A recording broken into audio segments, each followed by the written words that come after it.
Welcome to PM Express Business Edition. Well, the Monetary Policy Committee today hiked the policy rate by some 2.5% to 24.5%. Now, this is together with other wrap of measures that they have taken to try and stabilize the economy. But in all these things, how would this impact on you as a business person or a businessman or your organization and the broader economy?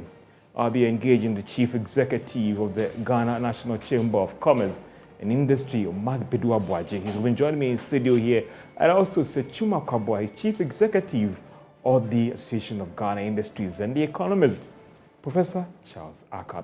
But before we get into details of this, let's hear the Governor of the Bank of Ghana today when he highlighted some of the reasons and issues why they had to hike the policy rate by that significant margin to 24.5%.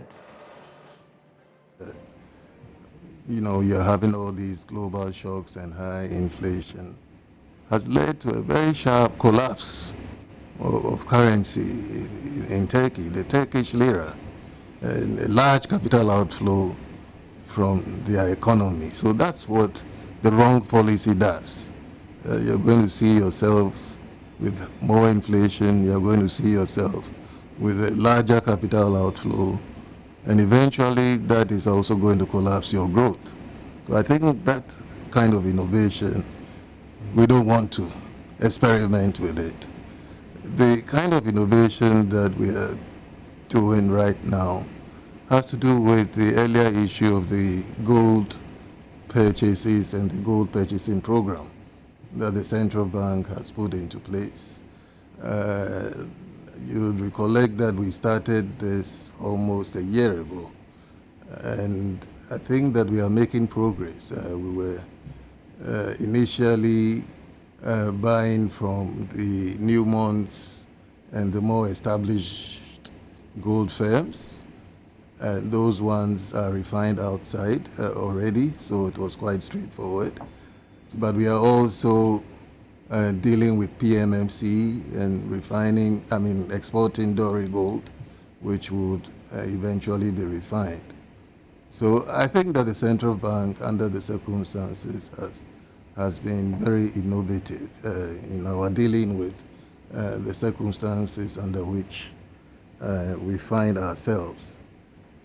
Capping fuel prices is not an innovation. In fact, it's a wrong policy when you have fuel prices rising and you also have a budget deficit problem. Who is going to pay for the difference in the cost of fuel? And that would create even further fiscal subsidies and worsen your fiscal deficit problem that we are all trying to resolve. So on the contrary, we should really be pushing towards full cost recovery to minimize the burden on the budget.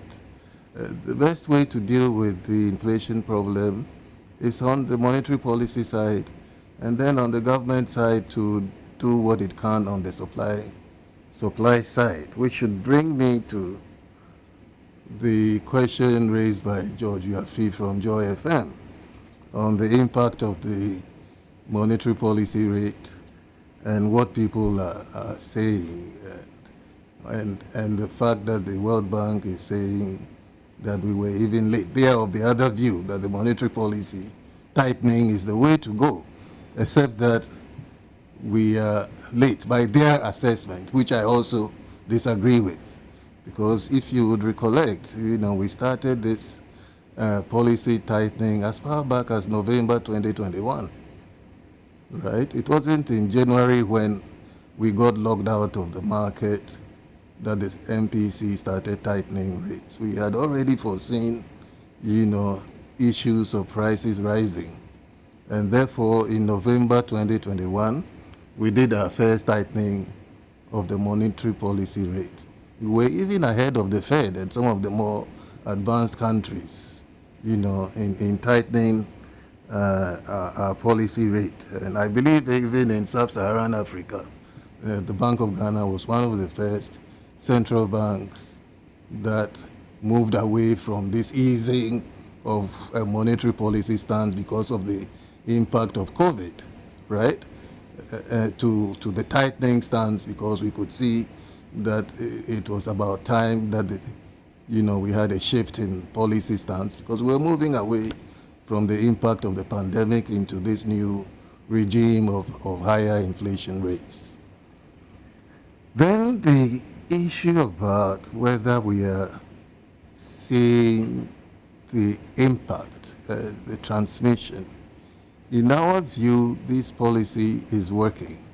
And one of the things we focused on has been the monthly increases in the rate of inflation. If you look at it, you look at the monthly changes in inflation, there is some softening of the pace at which prices are rising. That obviously suggests that there is, at least some impact on the overall price level. But I also recognize the point that all your questions are interrelated. The point that Maxwell raised about raising the policy rate at a time that we are the main financier, of the budget. It's a very critical point. And if you listen to the press release that the central bank assesses the situation as suboptimal, right? This is not the optimal thing to do. But under the circumstances, until we agree on the program with the fund, right, we have to contain the situation. The government machinery must work, and therefore we have to help the government machinery to go on whilst we address the larger macroeconomic imbalances, depending on the policies that are agreed and under the fund program. So yes, almost all the four questions are interlinked somewhat. Impact of monetary policy rate and inflation. Remember, inflation is both a demand and a supply side problem. On the demand side, tightening of monetary policy is meant to tighten credit conditions, is meant to curtail demand conditions, and I think that that's the best that the central bank can contribute to the disinflation process. But the supply side issues also have to be addressed. Issues of production, issues of investments that would enhance the economic capacity for the economy to grow. All of that also helps to bring inflation down.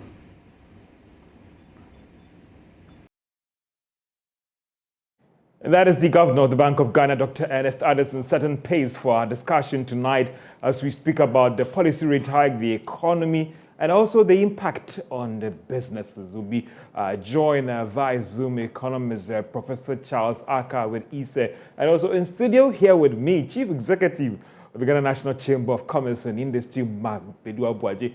It's been a rough day, it's been a tough day, but I appreciate your time so much in studio here. Thank you. And quite interesting times, some would say it. Yes, interesting and very difficult times. The economy, IMF program, policy rate hike. I mean, wrapping all these issues together, how are your members feeling? How are they handling the situation? Well, they are not happy. At the moment, most of them are hanging in, adopting survival strategies to be able to at least sustain themselves up to a point in time where things will stabilize. We are looking at the first quarter of 2023. It's a difficult year, and day in, day out, things are getting worse. With the macroeconomic environment and policies that are coming up, they are not really helping businesses. Do you see light at the end of the tunnel with all these things that are happening? Well, definitely there is light. Once we have life, we have hope. Mm-hmm. But as I said earlier, it's difficult. I strongly believe that if there anything that would have had impact, should have been policy that we have started earlier. But the impact for me, I think, is long in coming, and businesses are still have to struggle through these difficult times. But I mean, we are hopeful that things will get better. I know you guys work with numbers, statistics, data. I mean, I remember one time I engaged a businessman here, and he was talking about all other things being equal, first quarter next year, they are looking at stability, and I should use my words carefully.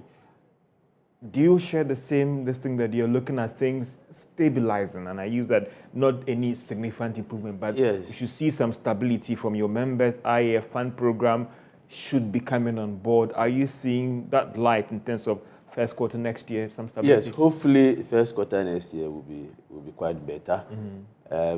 If you're able to get the IMF money coming, They rounded their first phase of the negotiations today. discussions are ongoing, even though there are challenges that we are going through. But I think that if you're able to get that money on time, or that support on time, at least it's going to support the CD. Because most of the challenges we are having, some way or somehow have some links with the depreciation of the CD. Yeah. So if the syndicated loan should come in by end of this month, and we're able to get a 3 billion or part of it thereof, at least the CD will be stronger. And if you even look at the fuel prices, you realize that the international market, the crude oil is coming down, but because the CD is depreciating rapidly, it's not being reflected on the market when it comes to the fuel that we buy. So a chunk of it is coming from that. And once you're able to resolve that, I think inflation and other things will also fall in place, and businesses will have some relief at the first quarter of the year, of next year. Interesting. I'll be coming back to you to those fine details on the policy rate hike and all the rest. But as you look at the policy rate hike impact on the economy, let's get on to Zoom and see whether we can get Professor Charles Akka, who's joining us via Zoom, as you also look at the broader impact on the economy. Some would say that the immediate impact to be on the banking sector, if you have a variable loan with a commercial bank, obviously that is going to be impacted by this. But what about the broader economy as well? When you went through the statement released by the governor of the Bank of Ghana, some challenging and interesting times in terms of revenue, the fiscal situation, and also what government has to do in terms of financing the deficit. Professor, if you're online, thank you so much for joining us on this program, and good evening. If you can unmute, Prof. Good evening. I thought I'm unmuted. and thank you so much for your time, Prof. I appreciate it. It's quite a challenging time, but you still made time for us to look at it. I mean, for you, do you think that this rate hike was needed at this time when people are complaining about, listen, the returns on investments, the real haircut is inflation, and how the Bank of Ghana has to fight to try and ensure that investors are not being shortchanged because of the way inflation is running like nobody's business? Yeah, thank you for having me. I think these are difficult times, and we need to admit. And the central bank, I think, is in a very difficult situation. If you read the statement, the press release, you will see that, they admit that economic conditions are challenging. They also admit that the global growth is slowing. They already admit that the inflationary pressures are spreading all over the world. And in advanced and emerging economies, they are increasing their interest rate.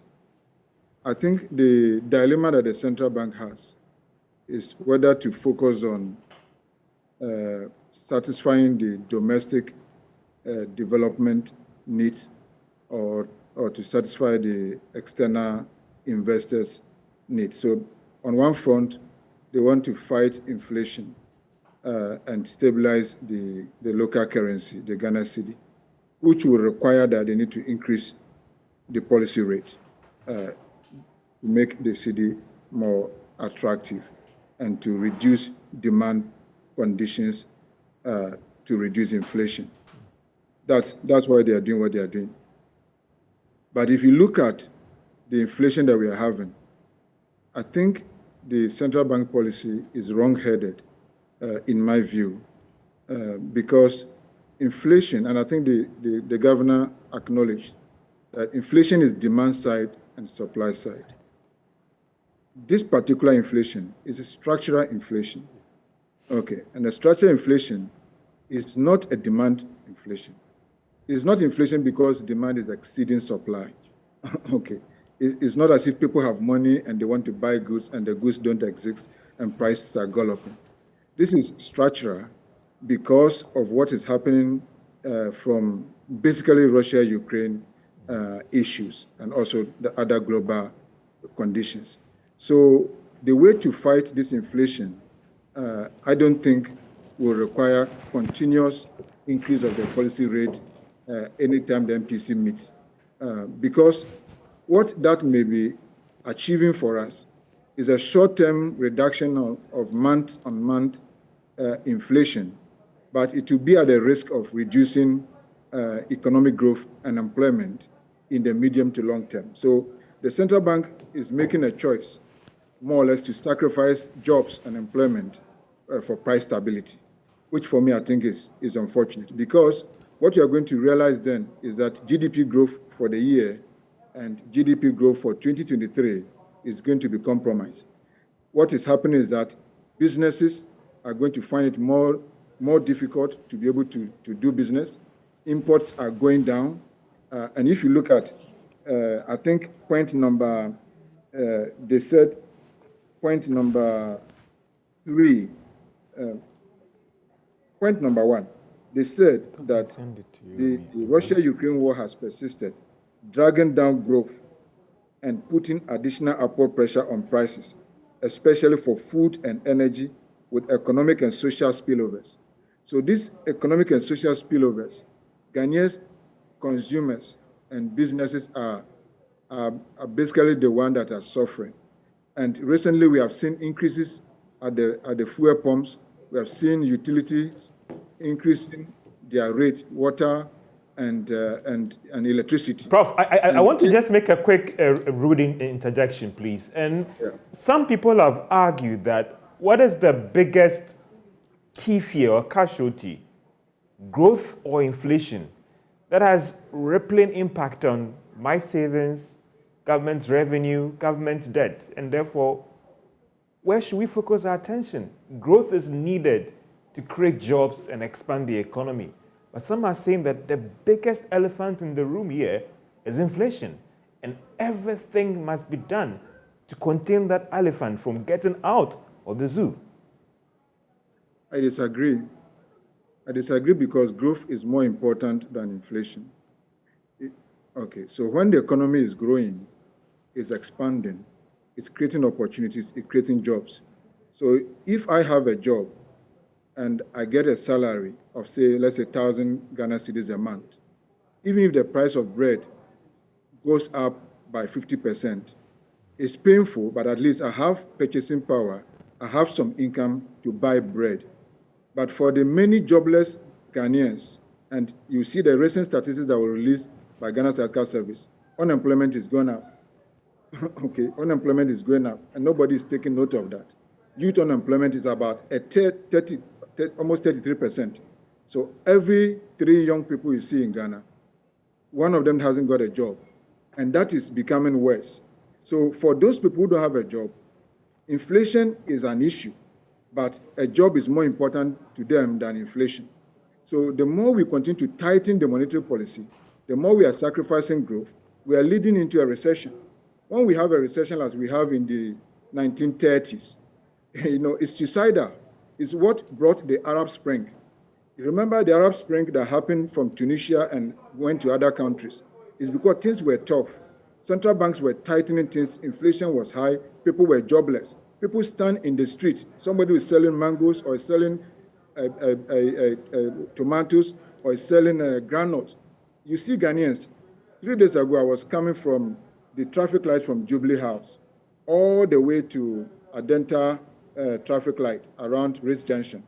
I started trying to see if I could take a census of the young ladies and women and men who were standing at the traffic light. They have increased in their numbers several folds, and they are standing within that harsh weather, rains and hot sun.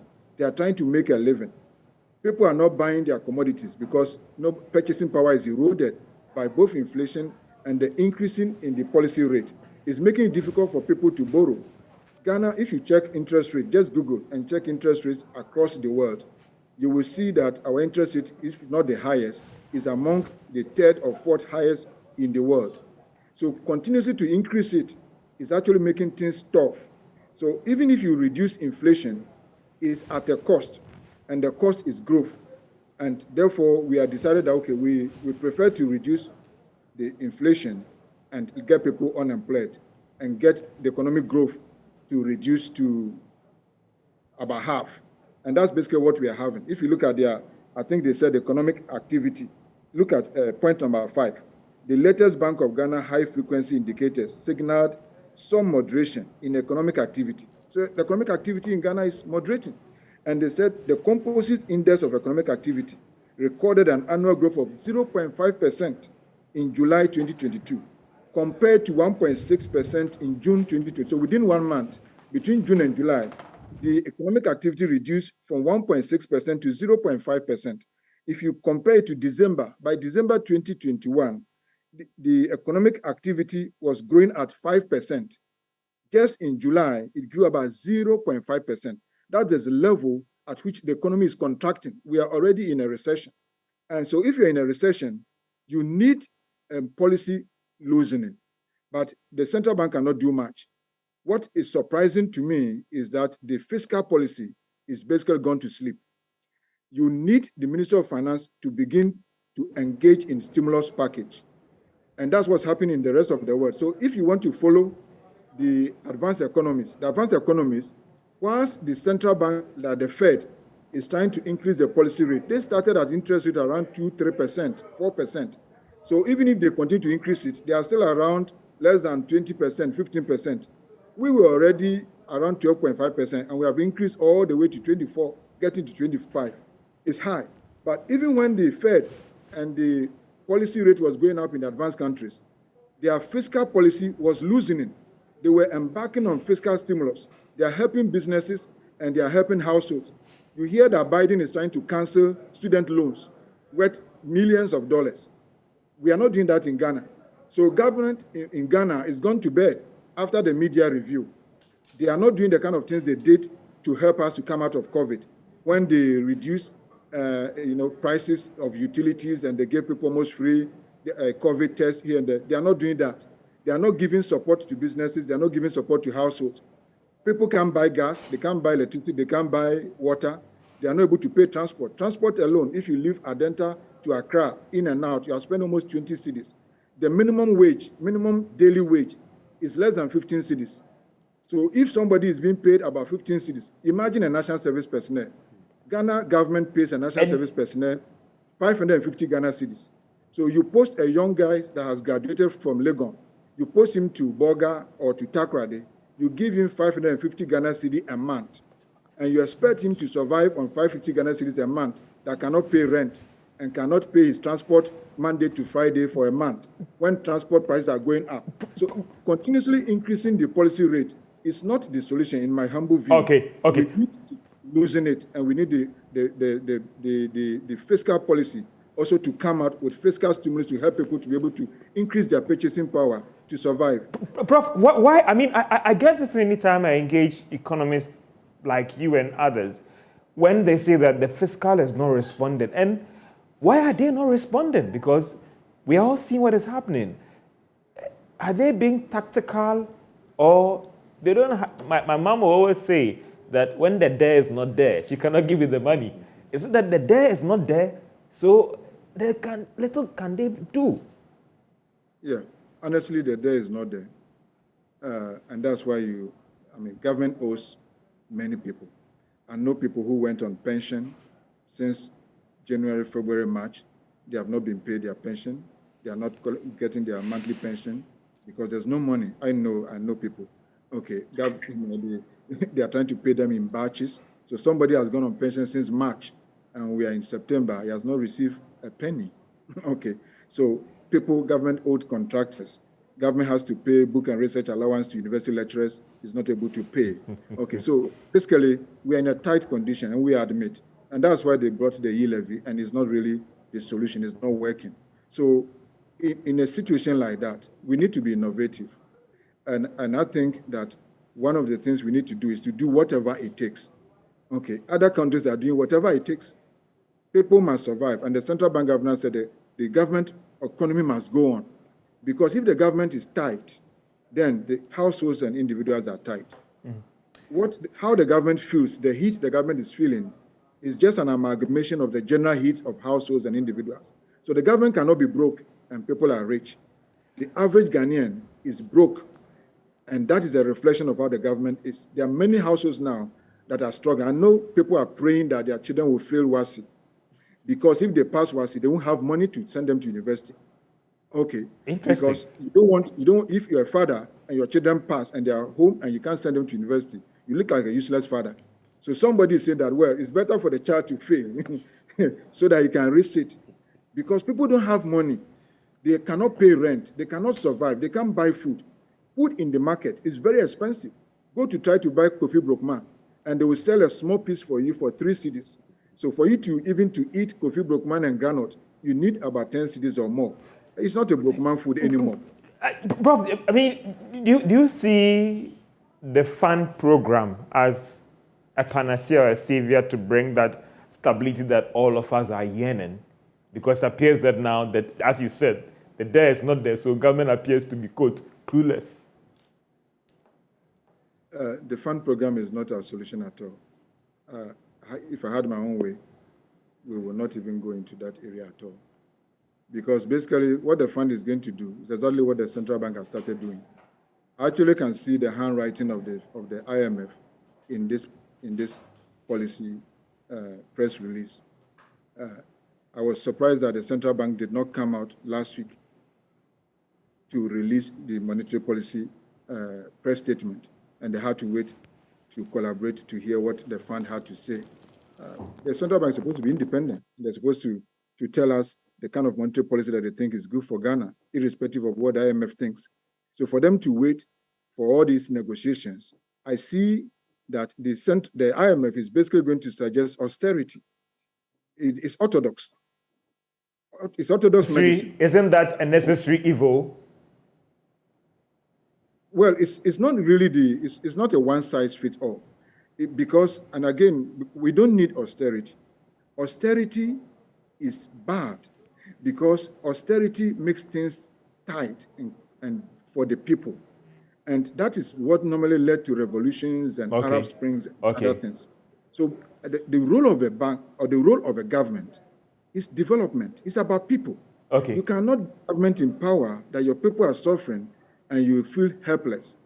You need to be innovative. There are companies in this country that have windfall profit right from 2020. I don't want to mention. Let's go after them. You need to go after them. Prof, I want to show you something, and just a quick comment, and I come in, then I'll get back to you. Gross International Reserve, my producers will put it up on the screens. Are you worried? Look at the rate at which it's declining. And my producers will put up on the screen right now. Look at that, Prof. And now we are at 2.9 months of import cover. We are getting into the danger zone, if not the red zone. 6.6, and this is even gross. We've not done the net yet. Something has to be done. Am I right or am I exaggerating? No, you are right. It's worrying. But again, the reason why it's like this is because I think the central bank has been quite slow. The gross international reserve, what is making it to decline, part of it is because of our reckless imports. And I'm surprised, and it's not you can't blame the central bank. I'm surprised the government still has not taken any policy action regarding imports. We should only import necessary inputs and raw materials. And by now, I expected government to have taken some strong measures to control our import of toothpick and other things that are not necessary. I've seen toothpick imported from China. I've seen us importing onions from Niger, importing basic things, importing a lot of poultry that we could have supported our own poultry farmers and our own industrialists to produce them in Ghana. So if the government say, I don't have money and I'm not going to spend, I'm not going to support business, then you will be actually investing in the rest of the world by importing almost everything. And that is reducing our reserves. That is, again, is putting pressure on the exchange rate. Not only that, by now, long ago, I expected the central bank to have introduced capital controls The IMF itself has admitted that capital controls is sensible. They are the people that were restricting the central banks all over the world not to control capital flows. But now recently they have come up with a policy and said that it makes sense to control. I don't know why the central bank is still sitting down and allowing people to repatriate profit, allowing multinational companies to send money away. I know there's been some staggering, and I can confirm that, where they've instructed some of these banks to stagger the repatriation of some of these. Yeah.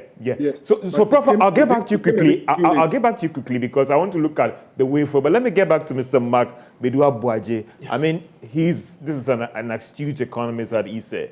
When you hear some of you work with the numbers and you want to extrapolate, but when you hear some of these things, are you worried? And does it shatter your hopes and dreams going forward? Or, George, it was expected. We knew that these things are going to happen. We are very much worried, just as Prof. Riley said, that if you have a policy rate increasing from the beginning of the year to now by 10%, I mean, as a business person, you should be worried. The reason being that this will translate into increase in cost of borrowing. That is, but were they even lending to you in the first? Were the banks even lending to you in the first place? I mean, some businesses will definitely go for facilities. Yeah. Now, what we realized was that when the policy rate keeps increasing and the TB rate was also going up. What was the credit extension? Most of the banks decided to just lend to government instead of the private sector because that was happening. Yes, the government is assumed to be risk-free. So if you give your money to government, you get it at the end of the day. Yeah. Businesses at that time, those who feel that even in spite of the increase in interest rate, would want to go for facilities and expand, were not even getting it. Those who are getting it at a rate that is very high.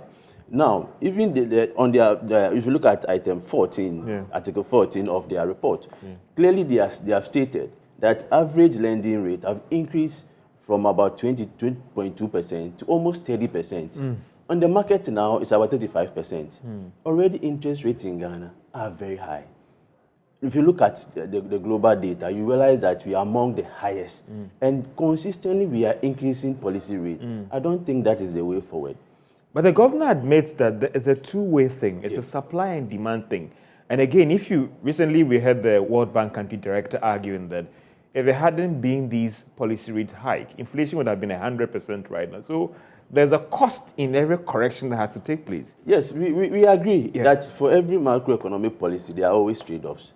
But you need to look at the bigger picture and the effect on the economy. I believe that the inflation we are having now, of which we are using the monetary policy to control, is more of supply side, as Prof said. And you cannot actually use monetary policy to control inflation or tackle inflation that is coming from the supply side. Now, if part of the inflation is imported. Now, if you are increasing monetary policy, of which people will not even have the money to buy the product, it won't solve that problem. Go to the port now and look at the cost of duties. Even though the actual costs have remained the same, because of the depreciation, people are paying more for goods that are coming in, and they will end up adding it to the cost, and that will push up inflation. You can't control that with monetary policy.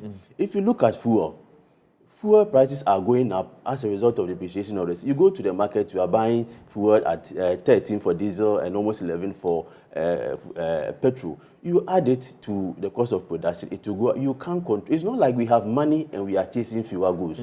The monies are not there.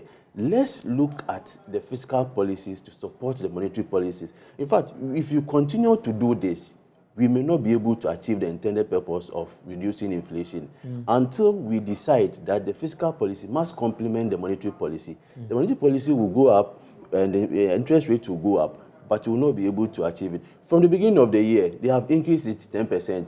If there is a way that policy would have resolved inflation, would have that effect. Some are saying that you look at our international reserves and the offshore investors that are, we understand that from the beginning of this year, so now we've done about almost $1 billion going out. Yes. And that is also feeding into the shocks of the local currency. So you need to find a way to meet the foreign investors, their requests, and also meet local investors halfway. And some are saying that the Bank of Ghana is being stretched to take those tough measures. Yes, of course it's being stretched because that is the only tool they have. The other two, they don't have control, right? And that is what Fiscal policies, they don't have. That is what is really affecting us. In fact, let's look at the balance to ensure that even though we are satisfying our external investors, we also will not do things that will affect the private sector of the country. And external investors usually will bring money, but the productive sector should be taken care of. If you satisfy the external investors and you kill businesses, definitely they will lay off people. And recently, one of our members was complaining that he's only operating just about 20%, and he has to lay off people. Oh, that is happening. The layoffs are happening. Yes, they are still happening. Yes, they're happening. As it has to do with the cost of credit or the inflation thing that is weighing into it. It's a combination. It's an accumulation of the various factors that affect businesses. Inflation is one. Inflation, cost of credit is one. 33.9.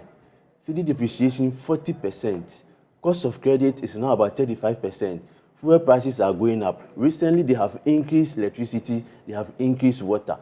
So the cost of doing business is now forcing some of your members to do another round of layoffs again. Yes. We thought that the COVID was the first round of layoffs. Yes. Now there's another second round of layoffs going on right now But because of all these things. If they can't produce, there is no need keeping. What people about there. cutting down your costs? Some will say that when you business owners, we are always the first casualties. When some of these things are there, you still have a CEO or top directors with very, very, very heavy compensation package. Why can't they? Okay, why can't you do that to try and save some of us? Where are you cutting the costs? We are producing, we are providing the services. And in fact, a lot of CEOs for some time now would have even suspended some of their benefits just if they want to be able to sustain themselves and sustain businesses. Now is not the time for any CEO to say that I'm even buying a big car or I'm even building a new house. This is the time for every business person, every rational business person will now look at how to sustain the business, how to survive, not how to kill or do investment that in the long run will negatively affect business. Let me bring in Sir Chuma Kabwa. He's Chief Executive of the Association of Ghana Industries. Industries, quite interesting time for you as well, or let's say a necessary evil, or we have to swallow that bitter pill. Well, George, thank you very much, and sorry I had to tune in so late. You call it interesting times. These are not interesting times. These are challenging times. And indeed, it's a big dilemma that we find ourselves in. Do we continue doing business or we pack and go? At this particular moment, you cannot pack and go. You must continue to do business. But it's a difficult situation for a lot of our businesses. The challenge we have is the uncertainty that is surrounding this whole business environment now. If people are clear what the horizon is, what the pointers are getting to, then you can plan on the basis of that. Even if you have consistent rise in policy rates and inflation and all that, and you are very sure how the end game is going to be, you can still plan around it. The difficulty we have is the uncertainty. And when you look at the AGI Business Barometer Survey, the major driver of the barometer coming down, the confidence level coming down, is the uncertainty. And this is where we find ourselves. The continuous rising of the policy rate and all the other macroeconomic indicators pointing to a negative direction is not giving certainty at all in the business environment. And that is indeed tough for businesses. I see. And for you, this uncertainty, how does this whole IMF program negotiations also calm the nerves for you? I know that when they came in the other time, they did engage Association of Ghana Industries.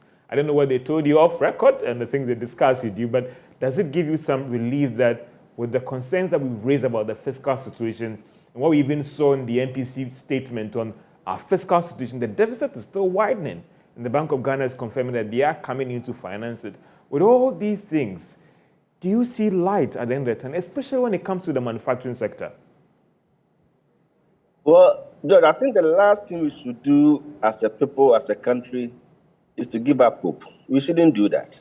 If you do that, that's the end of our living. So I don't think we should give up hope. We still see light, but the fact is that these are real difficult, challenging situations. When we met with the IMF, we made it clear to the IMF that we don't believe that their prescription will be the ultimate solution to our challenges. And they admitted it, that they are not coming to solve the entire problems of Ghana. It is only coming in to help a bit of stability. And that's what we are all expecting. We are not expecting a magic wand. IMF intervention will not come and solve Ghana's problems. It will only help in the stability. As far as stability is concerned, yes, it is important. We need it. It is important. It can help deal with it.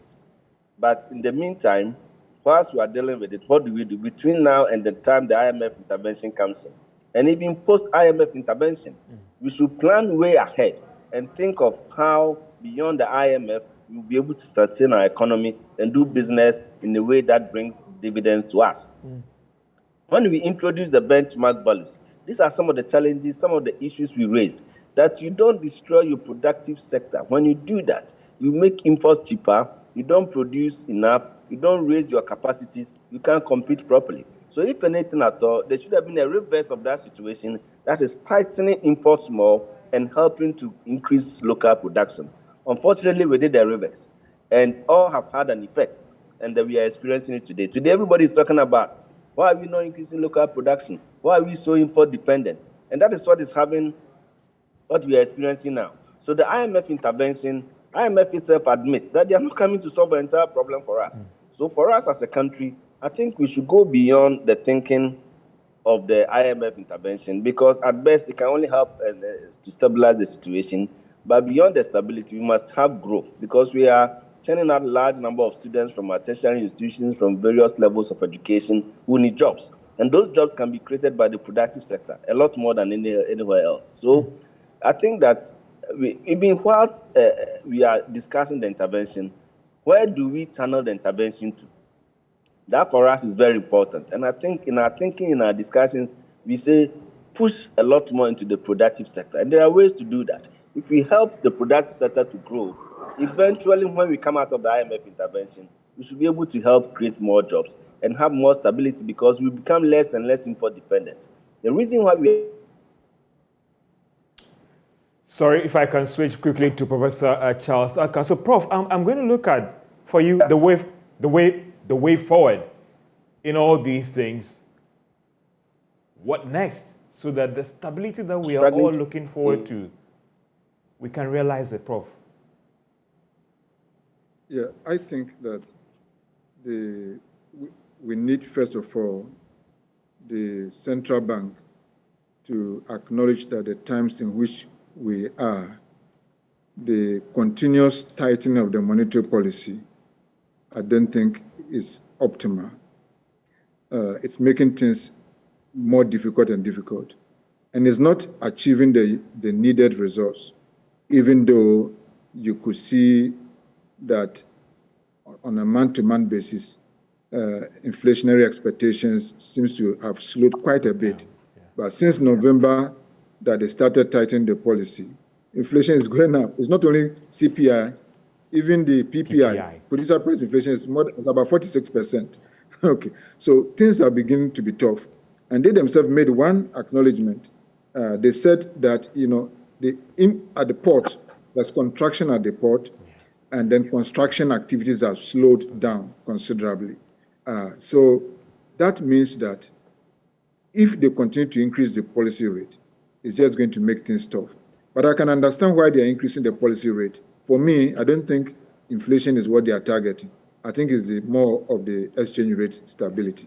Because as America continues, the Fed continues to increase their policy rate, it's making it ours a bit more uncompetitive, I see it more uncompetitive. So they seems to be chasing the Fed. And as the Fed is going up, many people are going to withdraw, the investors are going to be going to the US market. So for us to be able to attract some investors to maintain their investment here, we need to up our interest rate. So basically, I think we are trying to give confidence to investors outside and not confidence to the Ghanaian business person or the Ghanaian producer. So I think, actually, the solution to this problem does not lie with the central bank. I don't want to blame them at all. I think they are doing what the textbook will tell them to do. It is the Minister of Finance the fiscal policy that has gone to sleep and needs to wake up immediately, because these are urgent, critical times. All over the world, especially in other countries in Asia, emerging market economy, advanced economy, they are running fiscal deficit. So if we as NDC, MPP, Ghanaians, media, we begin to be so afraid of deficit, and we see deficit as if they are wolves that are coming to kill all of us, then we'll have what we are having. 6.5% deficit in Ghana in this recession. It's not dangerous. Some would say it's debatable, Prof. It has to be financed. How do we finance this? How do we finance this? Yes. It's basically that you ask, how are other countries financing it? When we were in COVID in 2020, how did we finance COVID? So when you see recession as recession, if you look at the history of recession and the cost of recession, it's not easy. If you look at what happened to us between 2011 and 2016 during the time of Doomsor, and what happened to this economy and how much we lost in terms of productivity and output, I think you would have agreed with me that it would have been better for us to run a deficit and to solve the Doomsor problem within 1 year and not to allow it to linger for 5 years. If you see people going through flood in Wager and people are homeless and flood, you will not say that government should sit down and fold their hands when people are dying. If we decided all over the world not to do something unorthodox, all of us probably would have died. COVID would not have gone away and would have a serious recession. All over the world, European Central Bank, America, UK, they went to the central bank. They went into their reserves and they began to release support. Taxes must be cut. In times like that, you don't introduce new taxes. These are times to reduce taxes so that you lower the suffering of the masses. These are times to give stimulus to help young people that are unemployed. In our country, we don't have unemployment benefit. We don't have any way to help people. And then things are becoming tough and tough, and the government is folding its arms, waiting for negotiations with IMF and waiting for 2023 budget. And the central bank has nothing else to do except to try to do what they can to try to stabilize the price. So I think that we need to call the Minister of Finance and say, please, you need to come in with some stimulus package. Some taxes must be reduced, including even the e-levy, which is actually becoming quite unpopular. Prof, I'll come back to you for your final thoughts. Let me get a quick thought from that is Sechuma Kabwa. In a minute or 2 minutes, your final words, please. Well, thank you, George. Well, we appreciate the effort the Bank of Ghana is making to deal with the inflation. And ordinarily, I mean, at this particular moment, the major challenge we all have is the macroeconomic stability. So every effort to help have stability is welcomed. However, it appears this time, this particular period, this inflation targeting approach is not working because the response of the market to the policy rate increases is not really yielding the kind of results we all expected. Interest rate is still not coming down. Inflation is not coming down, and depreciation is not coming down. So clearly, we need to look at other options. Because where do we apply the brakes? I think it's very important we look at other options. But it also means that we can't have overnight fixing of our problems. We need to look long term, and that's the reason why we talk about productive sector. So right at this stage, when we are seeking IMF intervention, our plans, our programs, our targeting should go into supporting the productive sector. So when we come out of it, we'll not get back into this situation again. Thank you. Prof, in a minute, your final thoughts in a minute, please, Prof. Well, thank you very much. I just think we are in difficult times. And in extraordinary times like that, we do extraordinary things. And I think one of the extraordinary things we need to do, and we need to agree, both stakeholders. Sometimes I think we have made politics out of everything. This is a time for both opposition and government to sit down and begin to talk and say, look, this economy is going through difficult times. We are actually facing a global recession, and we are facing our own local recession. And recessions, when they do happen, it takes time to recover. And we are not just looking at 2022. Whatever is happening now businesses that are collapsing, jobs that are being lost, it's going to take 2 to 3 years to build them back again and to recover, as we saw it in 2011 to 2015. So every government must protect growth. Growth is more important than inflation. Public enemy number one, for me, is not inflation. Public enemy number one is recession, is sacrificing growth, unemployment. And I think that is very risky. It's a timing bomb if we continue to allow people, especially young people, to feel hopeless and to lose jobs and to be unable to survive, and government looks helpless, and we continue to increase the policy rate and things become tough, then I think we are preparing ourselves for some trouble. So I think that we need to try to anticipate and solve this problem. It may mean that we need to accommodate more fiscal deficit, but that's fine. This is not the first time we are running a deficit of more than 10%. Mr. Abaji, you have the final words. What do businesses want? Your final thoughts? Yes, my final words are that the monetary policy increment is not going to solve our problem. They are rather compounding and worsening the plight of businesses. So we should look at other complementary policies like the fiscal policies. There are areas where we can cut taxes. There are areas where we can provide stimulus package for businesses, and this is the time to do that. We need to empower the private sector. We need to give them all the support that they need. COVID time, as Prof said, we were able to reduce electricity, we were able to reduce water, some were even provided for free.